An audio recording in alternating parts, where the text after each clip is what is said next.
नमस्कार, मी पंजाब डक. आज आहे 26 फेब्रुवारी 2026. मी माझ्या शेतामध्ये आणि आम्ही हरभरा काढण्यास चालू आहे.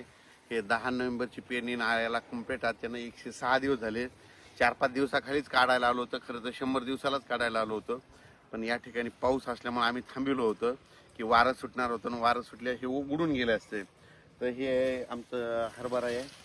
त्याचे पाहू शकता इतका असा आलेला आहे. आणि या ठिकाणून महाराष्ट्रातल्या शेतकऱ्याला सांगणार की राज्यामध्ये सर्व शेतकऱ्याला सांगायचे तुम्ही काय करा, आजपासून हवामान कोरडं होत जाणार आहे. फक्त काय होणार आहे, विदर्भामध्ये थोडं ढगाळ वातावरण राहणार आहे, उत्तर महाराष्ट्राकडे थोडं ढगाळ वातावरण राहणार आहे. पण 27-28 नंतर एकदम उन्हाची तीव्रता वाढत जाणार आहे. 1 मार्चपासून चांगला उन्हाचा पारा 40, 41, 42 अंशापर्यंत जाणार आहे. म्हणून तुम्ही तुमचा हरभरा काढू शकता, गहू काढू शकता, तंबाखू काढू शकता. कारण की राज्यामध्ये सध्या आता पावसाचं वारं नाही, फक्त आजच्या 26 तारखेपर्यंत आज आणि उद्याचे दिवस थोडं ढगाळ वातावरण राहणार आहे. म्हणून हा अंदाज लक्षात घ्यायचा.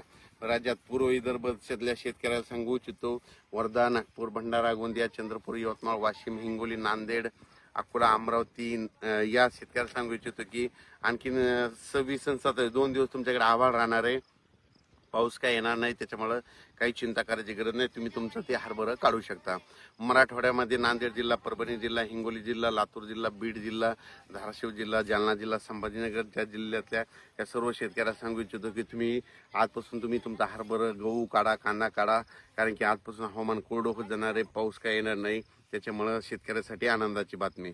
त्याच्यानंतर उत्तर महाराष्ट्रातल्या शेतकरी, उत्तर नंदुरबार जिल्हा, धुळे जिल्हा, नाशिक जिल्हा, जळगाव या 4-5 जिल्ह्यातल्या शेतकऱ्याला सांगू इच्छितो उत्तर महाराष्ट्राकडे आणखीन आज 26-27 2 दिवस थोडं ढगाळ वातावरण राहणार आहे.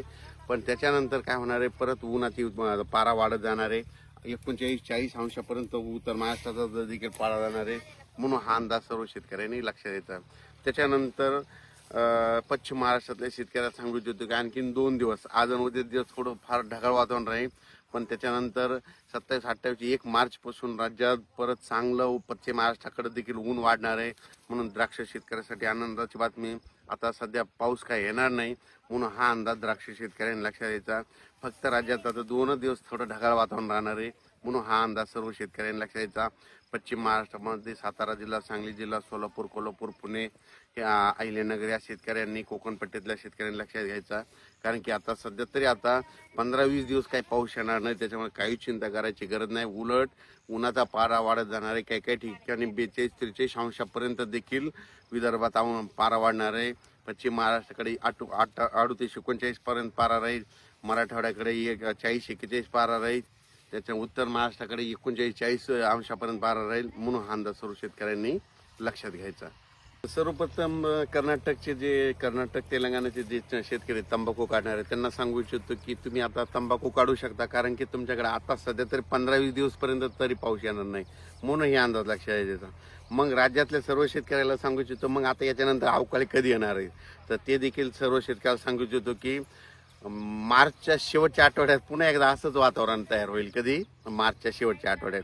मग मार्चच्या शेवटच्या आठवड्याला मग आणखीन खूप दिवस बाकी आहेत, जवळपास 1 महिन्यात बाकी आहे. तर 1 महिन्यानं म्हणजे आणखीन असं वातावरण तयार होईल. तोपर्यंत सर्व शेतकऱ्याचे गहू निघून जातात, हरभरे निघून जातात. म्हणून हा अंदाज सर्व शेतकऱ्यांनी लक्षात घ्यायचा. वीट उत्पादक त्यांना सांगू इच्छितो की सध्या काही पाऊस येणार नाही, म्हणून तुम्ही काही चिंता करायची गरज नाही. तुम्ही तुमच्या विटा तयार करू शकता. म्हणून हे देखील सर्व शेतकऱ्यांनी अंदाज लक्षात घ्यायचा. तर पाहू शकता की हे आपला हरभरा आहे. आज आम्ही काढणी सुरू केलेली आहे. तर हे हार्वेस्टरनं देखील काढता येते, पण बी ठेवण्यामुळे